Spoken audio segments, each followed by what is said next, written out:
Hello and welcome once again in class 9 chemistry online classes. In this video, we will be discussing the remaining part of the symbols and maybe one or more two topics from chapter number 3 of class 9th NCERT science book, that is atoms and molecules. So hope you have been through the first 3 videos that I have already recorded. This is the 4th video of this chapter and I am just explaining it word by word, reading it first and then explaining what is the meaning of each and every word given in this chapter. So hope you will understand this. Let's continue the symbols of different elements. In our previous video, we have explained about the different symbols that was given by the Dalton. If you want to know, just go through that video, and if you the second type of symbols that we had discussed here is the name or the first letter and the second letter, or first and the third letter of different elements. So how symbols have taken place. So let's move. Other symbols have been taken from the name of elements in Latin, German और Greek. जो दूसरे symbols हैं उसे हमने दूसरे Latin name से या German name या ग्रीक नेम है उनसे लिया है. For example, the symbol of iron is Fe from its Latin name ferrum. Sodium is Na from natrium. Potassium is K from Kalium. Therefore, each element has a name and a unique chemical symbol. और इस तरह से सभी element का जो हुआ वो नाम और अलग अलग सिंबल आ जाता है. तो अगर कहीं पे मुझे Na लिखा हुआ दिखे तो मैं पहचान लेता हूँ उसको सोडियम का सिंबल होता है. अगर हमें Fe लिखा हुआ है तो वो आयरन का सिंबल होता है. हमेशा ये ध्यान रखने वाली चीज है.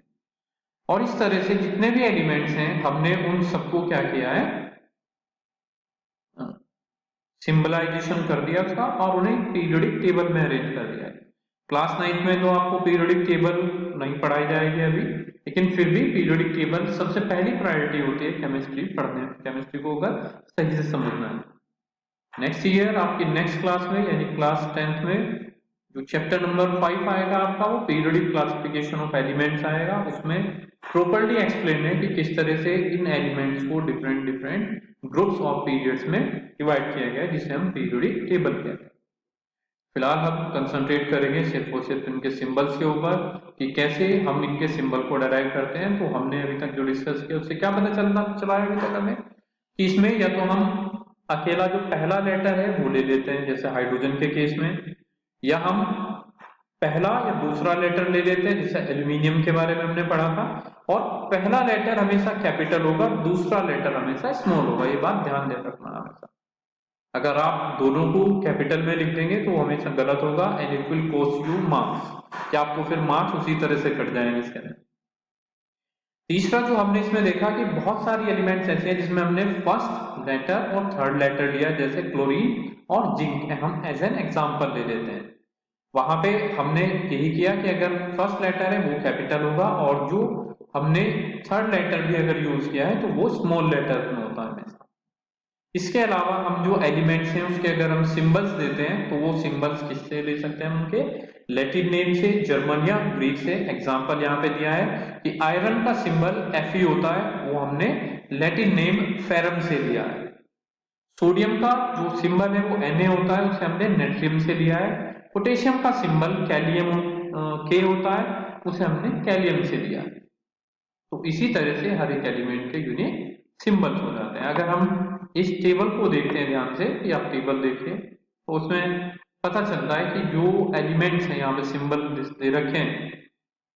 एल्यूमिनियम का एयर याद करने हैं इसको, इन सिंबल्स को आपको पूरे ध्यान से याद करेंगे क्योंकि आगे सिर्फ आपको सिंबल्स लिखे हुए मिलते हैं, उनकी प्रॉपर्टीज आपको तुरंत पता चल जाना चाहिए कि किस सिंबल से क्या बनता है. जैसे एल्यूमिनियम के लिए एयर, आर्गन के लिए Ar, barium Ba, boron B, bromine Br, calcium Ca, carbon सिर्फ अकेला लेटर आएगा C, For chlorine, we have already studied that, Cl.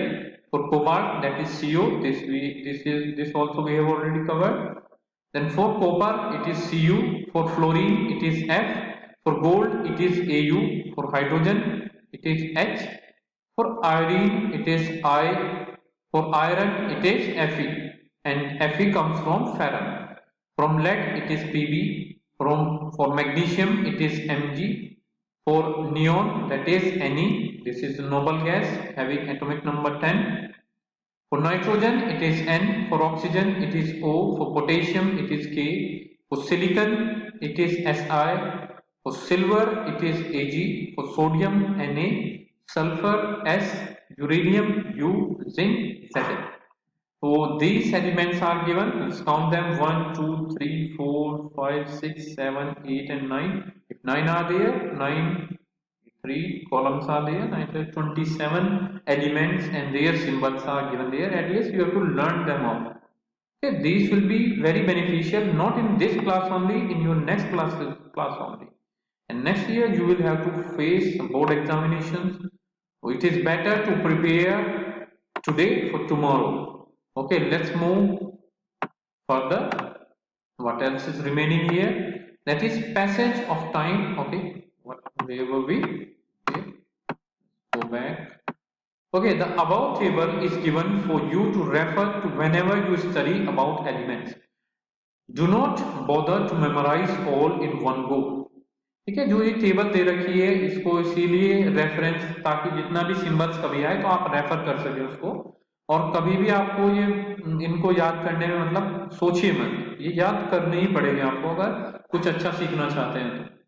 So with the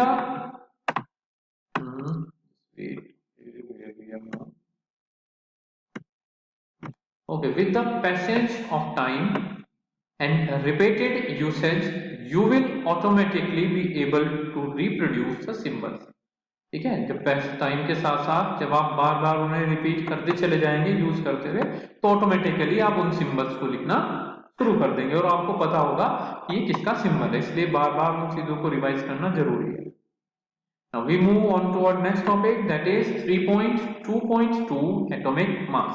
अब जैसे ही हमें सिंबल पता चला, अब हमें उनका एटॉमिक मास पता करना है, यानी the mass of a single atom can be considered as atomic mass. अगर हम वर्ड की डेफिनेशन देखें तो वर्ड यही बताता है. The most remarkable concept that Dalton's atomic theory proposed was that of atomic mass. और जो remarkable concept Dalton atomic theory ने दी थी वो क्या थी? जो एटॉमिक मास है, वो सबसे इंपॉर्टेंट पार्ट आता है इसका, कि हम जितना भी आगे क्लासिफिकेशन पढ़ते हैं एलिमेंट्स का, वो उनके एटॉमिक नंबर और एटॉमिक मास के बेसिस पे. शुरुआत में सब एटॉमिक मास के बेसिस पे क्लासिफाई करते थे, फिर बाद में जो क्लासिफिकेशन हुआ मॉडर्न पीरियोडिक टेबल में, वो जो पीरियोडिक टेबल में अरेंज है क्लासिफिकेशन है, वो on the basis of atomic number आता है. But mass plays an important role, क्योंकि शुरू में ही हमने पढ़ा था law of conservation of mass इस चैप्टर के. तो इसका मतलब कि अगर एक केमिकल रिएक्शन हो रही है और उस रिएक्शन के अंदर रिएक्टेंट से प्रोडक्ट्स बन रहे हैं, तो उसमें कहीं ना कहीं जो रिएक्टेंट का मास है वो कन्वर्ट हो रहा है कितने, प्रोडक्ट के मास के अंदर कन्वर्ट हो रहा है, और मास फिर भी सेम रहता है. So according to him means Dalton, okay, each element had a characteristic atomic mass. कि उसके हिसाब से जितने भी एलिमेंट हैं उन सबका एक कैरेक्टरिस्टिक मास था, यानी उनका मास भी डिफरेंट था. सिंबल तो स्पेसिफिक था ही, उनका अपना एक कैरेक्टरिस्टिक मास भी था. The theory could explain the law of constant proportion so well that scientists were prompted to measure the atomic mass of an atom. और थ्योरी ने जो लॉ ऑफ कांस्टेंट प्रोपोर्शन है उसको इतना अच्छे से समझाया कि जो साइंटिस्ट है वो सोच में पड़े कि हमें एटॉमिक मास पता करना चाहिए एटम्स का. तो since determining the mass of an individual atom was a relatively difficult task, relative atomic masses were determined using the laws of chemical combination and the compounds formed. तो अब हम क्या कर रहे हैं कि हमने क्या करना था कि इंडिविजुअल मास निकालना तो बहुत मुश्किल होता है, क्योंकि एटम बहुत छोटा है, अगर उसे मेजर ही करना इतना मुश्किल है, तो ये देखिए वे करना कितना मुश्किल होगा. तो इसीलिए हमने रिलेटिव एटॉमिक मासेस को निकाला इसकी हेल्प से जो लॉ ऑफ केमिकल कॉम्बिनेशन थे यानी 1:2 रेशो वगैरह निकाला और उसके उन रेशोज के बेसिस के ऊपर लॉ ऑफ कंजर्वेशन ऑफ मास के बेसिस के ऊपर हमने कैलकुलेट किया कि एक एटम का जो मास होगा वो कितना होगा। So let us take the example of a compound that is carbon monoxide. पहले बताया था मैंने कि जब हम कोबाल्ट का सिंबल पढ़ रहे थे तो कोबाल्ट के सिंबल में अगर हम कैपिटल C और स्मॉल O होता है, लेकिन अगर हम कैपिटल लिख देते हैं तो ये कंपाउंड होता है जिसे हम कार्बन मोनोक्साइड कहते हैं। Repeat it 2 or 3 times, carbon monoxide is CO और स्मॉल कैपिटल C और स्मॉल O अगर होगा तो वो कोबाल्ट होता है। Carbon monoxide is formed by carbon and oxygen. अगर हम कार्बन और ऑक्सीजन की रिएक्शन करा देते हैं तो कार्बन मोनोक्साइड बनता है। It was observed experimentally that 3 gram of carbon combines with 4 gram of oxygen to form CO। और एक्सपेरिमेंटली हमने ये पता कर लिया कि जो 3 ग्राम कार्बन है वो 4 ग्राम ऑक्सीजन से बाइंड करता है और क्या बना लेता है, carbon monoxide. So in other words, carbon combines with 4/3 times its mass of oxygen। और दूसरे शब्दों में अगर हम कहें तो carbon 4/3 times of its mass of oxygen, यानी जो कार्बन है वो ऑक्सीजन के 4/3 times कंबाइन करता है। फिर से ध्यान दीजिए इसको कि 4/3 टाइम्स दिया यानी 4 ग्राम ऑक्सीजन इसमें दे दिया आपको और 3 ग्राम क्या होगा, कार्बन होता है। तो जितना मास आपका ऑक्सीजन का हम लेते हैं तो वो हमेशा 4/3 टाइम्स होगा। ठीक है। Suppose we define the atomic mass unit earlier abbreviated as AMU, but according to the latest IUPAC recommendations it is now written as U, that is unified mass. कि हम एटॉमिक मास यूनिट में लेते हैं, अब जो भी मास होता है इसका वो हम किस में लेते हैं, एटॉमिक मास यूनिट के अंदर लेते हैं और इसको हम AMU कहते हैं। लेकिन अब जो हाल फिलहाल की IUPAC की रिकमेंडेशंस हैं ये पढ़ चुके हैं आप पहले भी, international union of pure and applied chemistry, तो उन्होंने इसे सिर्फ एक स्मॉल सिंबल स्मॉल U दिया और उसका मीनिंग यूनिफाइड मास होता है। So the atomic mass unit और जो भी हम पढ़ रहे हैं वो किसके बराबर होता है, as equal to the mass of 1 carbon atom. ठीक है, वो किसके बराबर होता है, equal to the mass of 1 carbon atom. Then we would assign carbon the atomic mass of 1 unit. तो 1 कार्बन एटम के बराबर होता है तो हमें क्या असाइन करना पड़ेगा, कार्बन का जो एटॉमिक मास होगा उसे 1 यूनिट हमें असाइन करना पड़ेगा। And oxygen and atomic mass of 1.33, क्योंकि 4/3 था तो एटॉमिक मास ऑक्सीजन का कितना हुआ, 1.33। However, it is more convenient to have these numbers as, कि हमें इसकी बजाय लिखने के इन नंबर्स को हम कैसे लिखते हैं कि एज ए होल नंबर और as near to a whole number as possible, और या हम उस होल नंबर के पास से रखें जितना भी पॉसिबल हो सकता है।